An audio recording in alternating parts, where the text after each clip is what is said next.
네. 저요. 지금 근신 중에 있고요.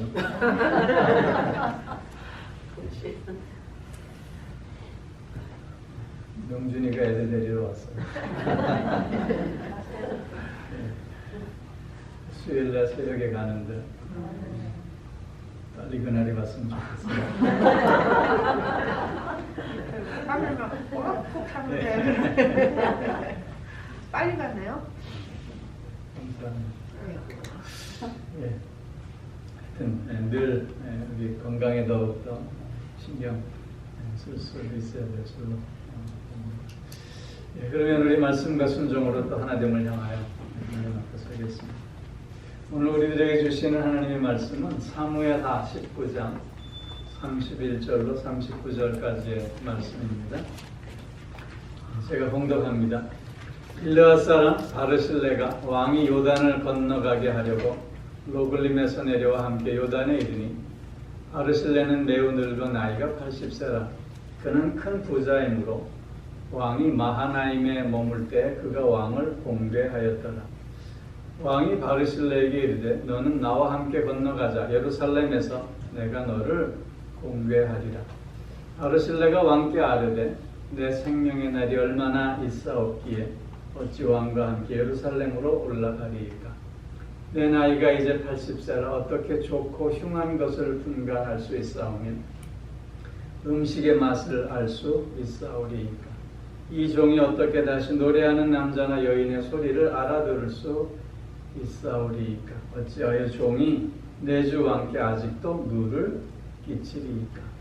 당신의 종은 왕을 모시고 요단을 건너려는 것뿐이 이거늘 왕께서 어찌하여 이 같은 상으로 내게 갚으려 하시나이까. 청하건대 당신의 종을 돌려보내옵소서. 내가 내 고향 부모의 묘 곁에서 죽으려 하나이다. 그러나 왕의 종 김함이 여기 있사오니 청하건대 그가 내 주 왕과 함께 건너가게 하시옵고 왕의 처분대로 그에게 베푸소서 하니라. 왕이 대답하되 김함이 나와 함께 건너가리니 나는 내가 좋아하는 대로 그에게 베풀겠고 또 내가 내게 구하는 것은 다 너를 위하여 시행하리라 하니라. 백성이 다 요단을 건너면 왕도 건너가서 왕이 바르실레에게 입을 맞추고 그에게 복을 비니 그가 자기 곳으로 돌아가니라. 아멘. 오늘 이 말씀을 의지해서 분별 있는 삶이라는 제목으로 말씀을 드립니다. 여러분 월트 디즈니가 했다고 하는 말인데 이 말 들어보셨죠?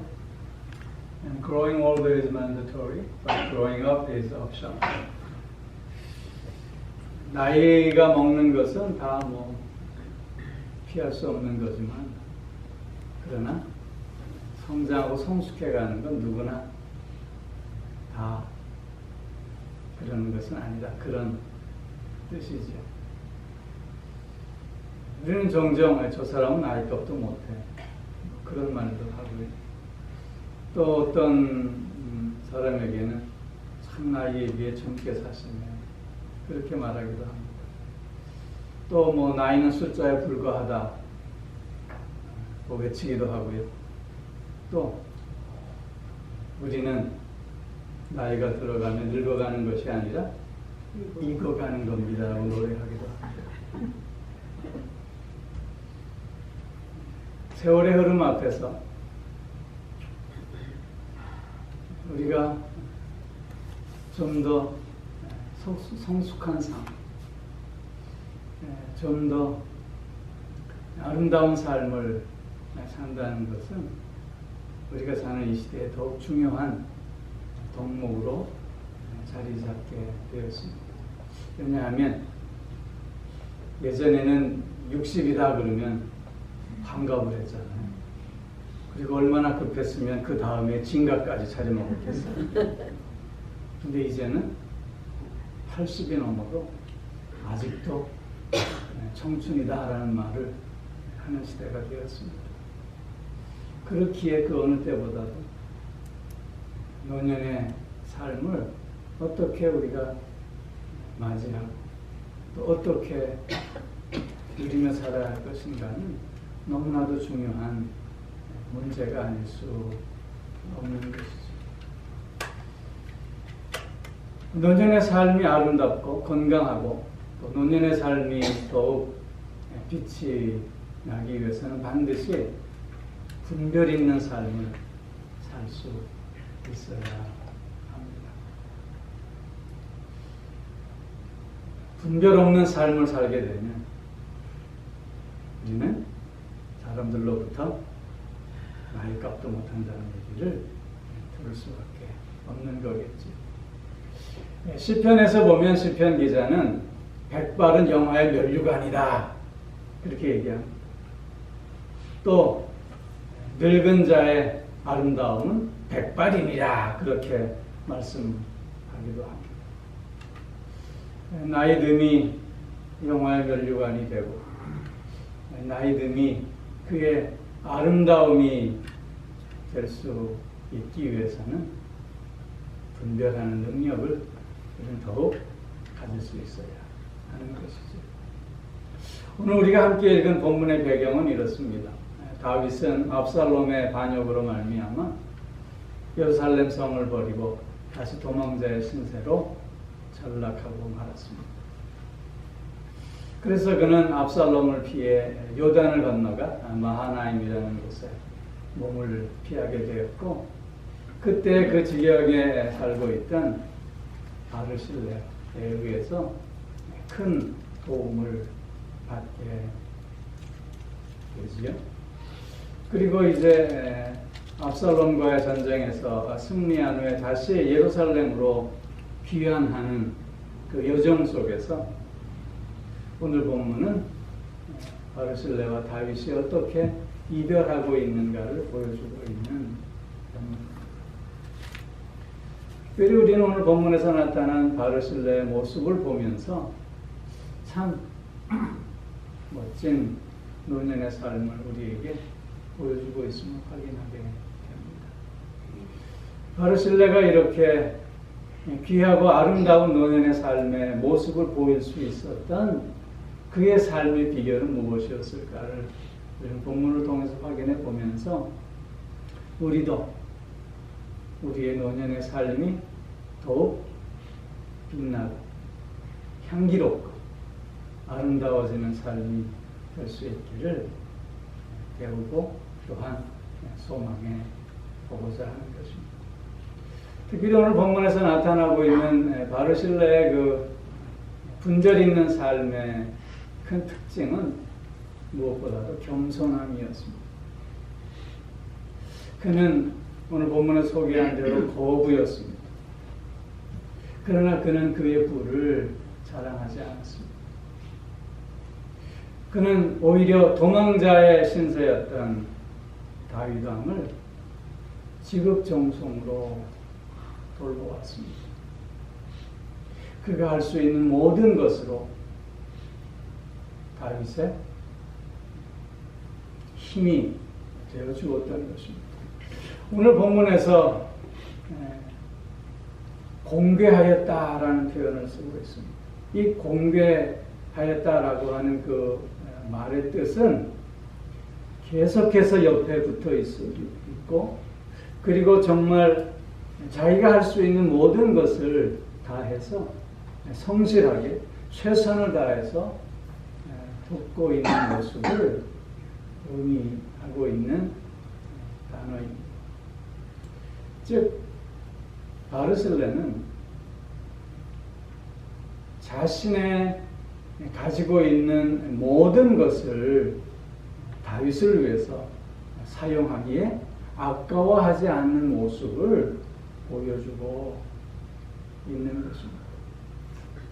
여러분 우리가 사무엘하를 읽어보면 다윗이 압살롬의 반역을 피해서 요단을 건너려고 할 때 시므이라고 하는 사람을 만나게 되지 않습니까?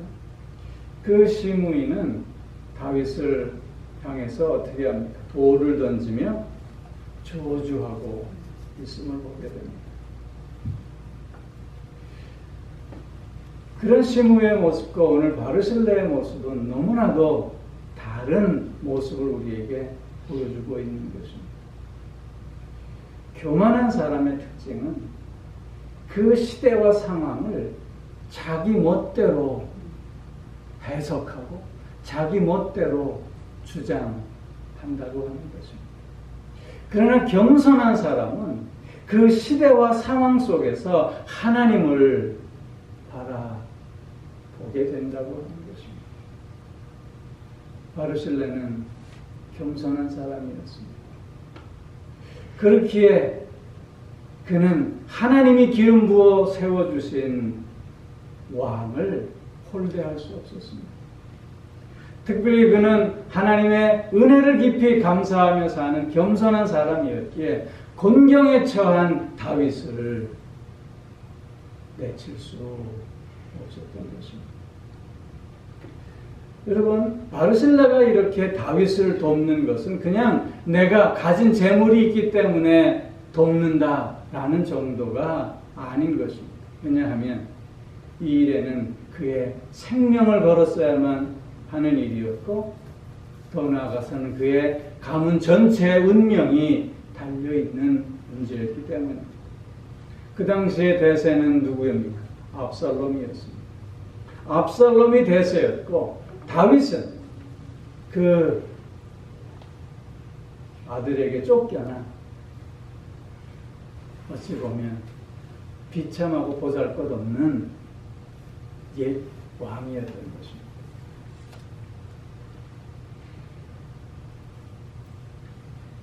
다윗을 그런 상황 속에서 돕는다고 하는 건 대세였던 압살롬에게 반기를 드는 일이었고, 이 일은 지극히 위험하고 지극히 힘든 일이 아닐 수 없었다고 하는 것입니다.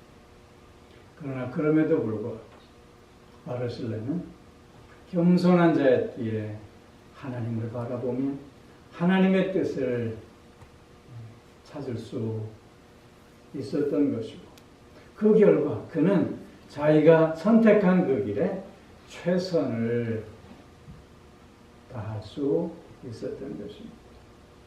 바르실레가 다윗을 돕는다는 것은 단순히 경제적으로 재정적으로만 도왔다고 하는 의미가 아닙니다.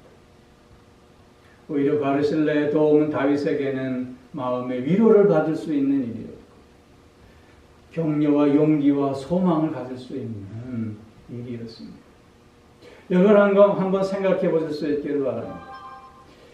80의 노구를 이끌고 다윗 곁에서 묵묵히 자신이 할 수 있는 최선을 그의 힘과 정성과 뜻을 다해 베풀고 있는 모습을 바라보고 있는 다윗의 마음이 어떠했을까요? 얼마나 고마웠겠습니까? 얼마나 그 모습이 귀했겠습니까? 얼마나 그 모습이 아름다웠겠습니까? 다윗의 이런 마음이 오늘 본문은 어떻게 표현되어지고 있냐면, 나와 같이 예루살렘으로 올라가자. 내가 거기서 너를 공배하리라. 내가 너의 노후를 책임져 주겠다고 말하고 있는 것입니다. 그런데 이런 다윗의 제안을 지금 바르실레는 정중하게 사양하고 있는 모습을 우리에게 보여주고 있습니다. 왜냐하면 그는 하나님의 은혜에 만족하는 사람입니다. 그는 더 이상의 그 무엇을 원하지 않는 사람이었기 때문인 것입니다. 겸손함이 있을 때 우리는 분별력을 가질 수 있게 된다는 것입니다. 여러분, 나이가 들어가면서 왕년을 찾고 자신을 드러내기를 좋아하는 모습을 우리가 주변에서 볼 때, 여러분, 그 모습이 아름답게 느껴지십니까? 그 모습이 귀하게 느껴지십니까? 오히려 추함으로 다가오는 모습이 아닐까 합니다. 나이가 들면 들수록, 세월이 흐르면 흐를수록 그렇게 우리는 더욱더 겸손을 배울 수 있어야만 하는 것입니다. 여러분, 세월 앞에 장사 없지요? 힘은 점점 약해져 갑니다. 행동은 점점 둔해져 갑니다. 기억은 점점 가물가물해지고, 어제가 오늘 같고 오늘이 어제 같은 그런 시절을 지금 보내지 않습니까? 그런데 뭘 그렇게 내세울 것이 있겠습니까? 뭘 그렇게 아직도 자랑할 것이 있겠습니까? 왕년에 내가 이랬는데를 외쳐본들 그것이 뭐 그렇게 설득력이 있겠느냐는 것이지.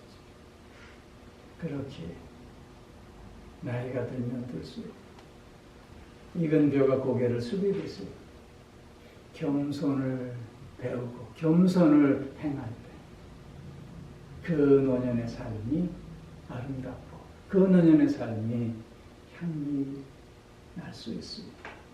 그 모습 속에서 분별하는 삶을 살 수 있게 된다는 것입니다. 더욱 겸손해지는 우리가 되었으면 좋겠습니다. 한국 사회는 나이가 벼슬인 경우가 종종 있습니다.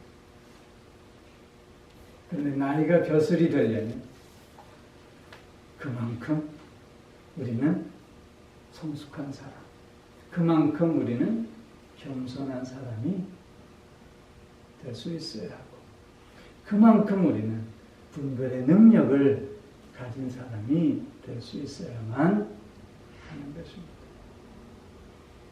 오늘도 겸손으로 사는 우리가 꼭 되어질 수 있게 주의 이름으로 축원합니다. 바르실레가 가졌던 또 하나의 삶의 특징은 욕심 없음이었습니다. 예루살렘으로 같이 가자.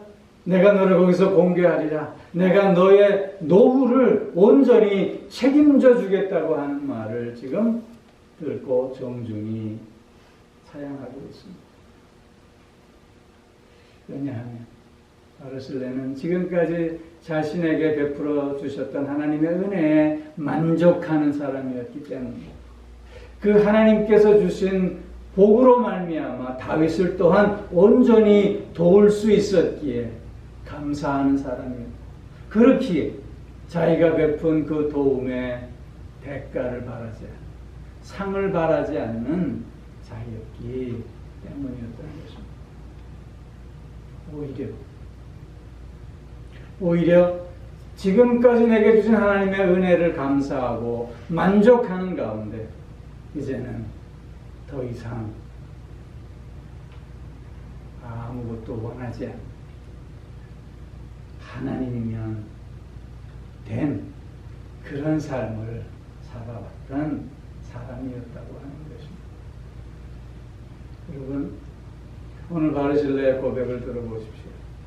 이제 내 나이 80입니다. 내가 살면 얼마나 더 살겠습니까? 내가 좋고 흉함을 구별한들 그게 무슨 의미가 있겠습니까? 맛있는 음식, 맛없는 음식이 내게 무슨 차이가 있겠는지, 이런저런 삶의 쾌락과 유흥이 내게 뭐 그렇게 즐거움이 되겠는지, 오히려 내가 왕의 짐이 되지 않겠습니까? 라고 하면서 사양하고 있는 모습을 오늘 보여주고 있습니다.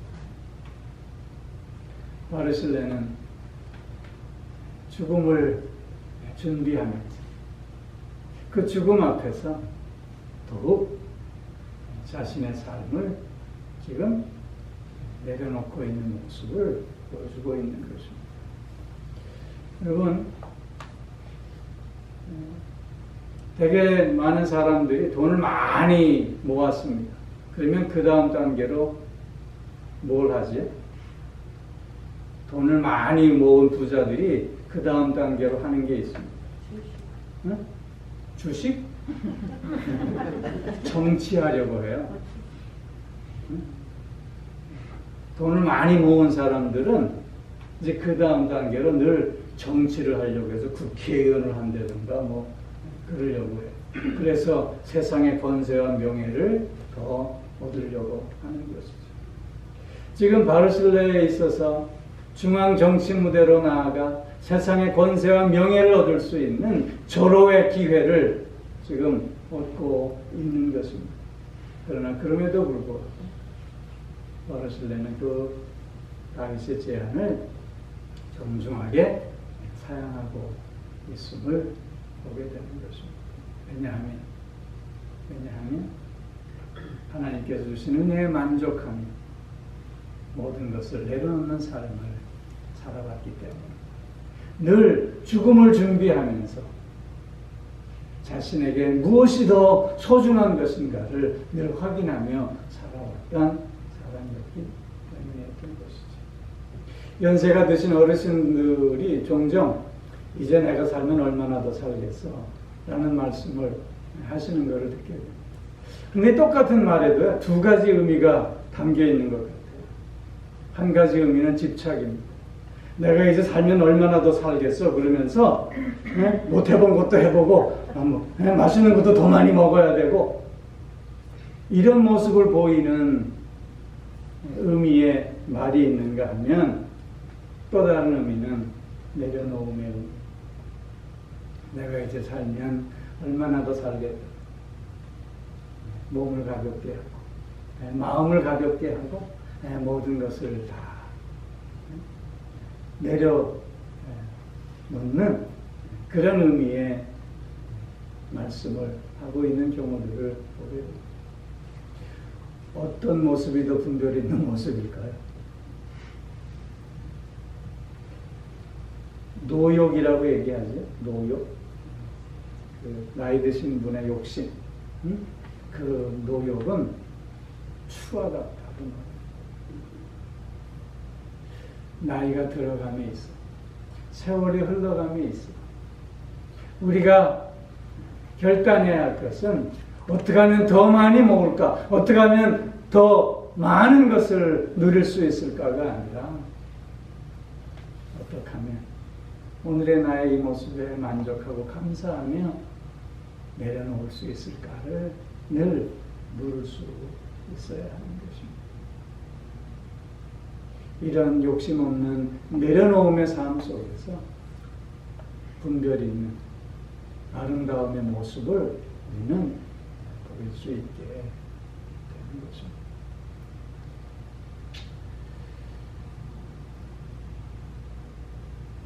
나이가 들어감에 있어 우리는 그래서 늘 나 주변을 잘 정리해 가야 할 필요를 갖게 됩니다.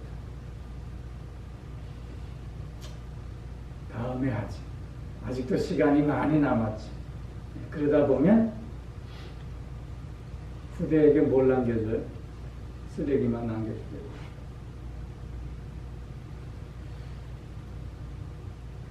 내가 이제 살면 얼마나 더 살겠는가. 이렇게 죽음을 준비하는 겸손하고 지혜로운 마음 속에서 내가 정리할 수 있는 것들은 잘 정리해가는 용기와 지혜가 요구되어집니다.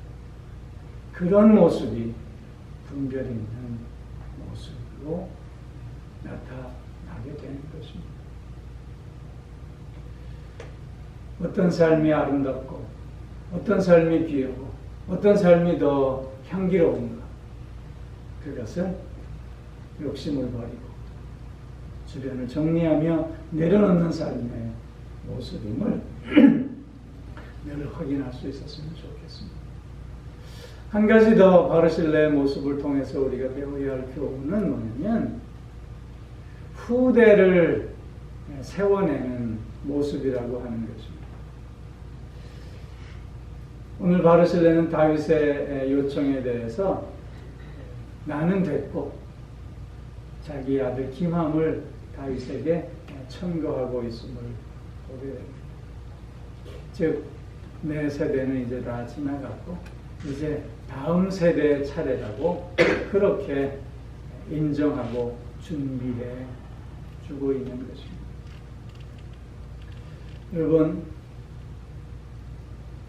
분별력이 있다라고 하는 건 각오 멈춤을 잘 아는 모습을 의미합니다. 내가 멈춰야 할 때 멈추고 내가 가야 할 때 가야 함을 잘 아는 것이 바로 분별 있는 모습이고, 내가 앉아야 할 그 자리를 잘 또한 확인하는 것이 분별 있는 자의 모습인 것입니다. 오늘 바르실레는 지금은 내 시대가 아니다, 지금은 내 자리가 아니다, 오히려 그 후대에게 자리를 양보하고 있는 모습을 보여주고 있습니다. 요즘 지구가 몸살을 앓습니다. 물론 어제 오늘의 이야기는 아니지만 그러나 그 심각성이 더해가고 있음을 우리는 뉴스를 통해서 봅니다. 유럽에서는 사상 초유의 물난리가 나서 많은 사람들이 죽습니다. 우리가 사는 이 지역은 폭염으로 또 많은 어려움을 겪고 있고 산불로 또 많은 고통들을 겪고 있습니다. 이런 모든 것들이 다 자연재해 때문이라고 얘기하지 않습니까? 우리가 너무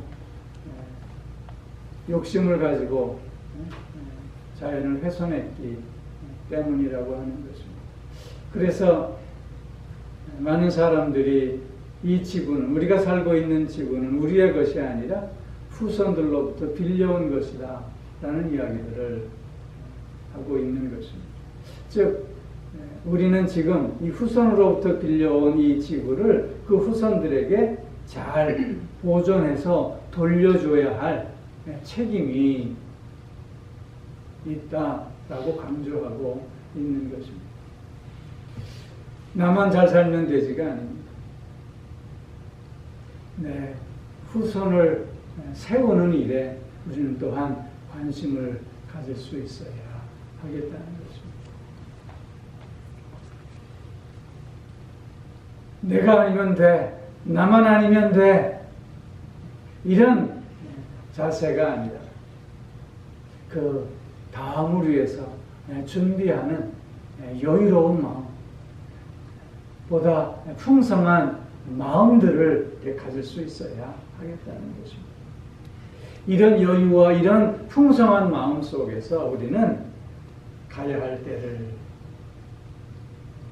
알고 멈춰야 할 때를 알게 된다고 하는 것입니다. 이런 지혜를 가짐으로 말미암아 분별력을 나타내는 삶을 살 수 있게 된다고 하는 것입니다. 분별 있는 삶은 겸손함에서 이루어집니다. 욕심 없음에서 이루어집니다.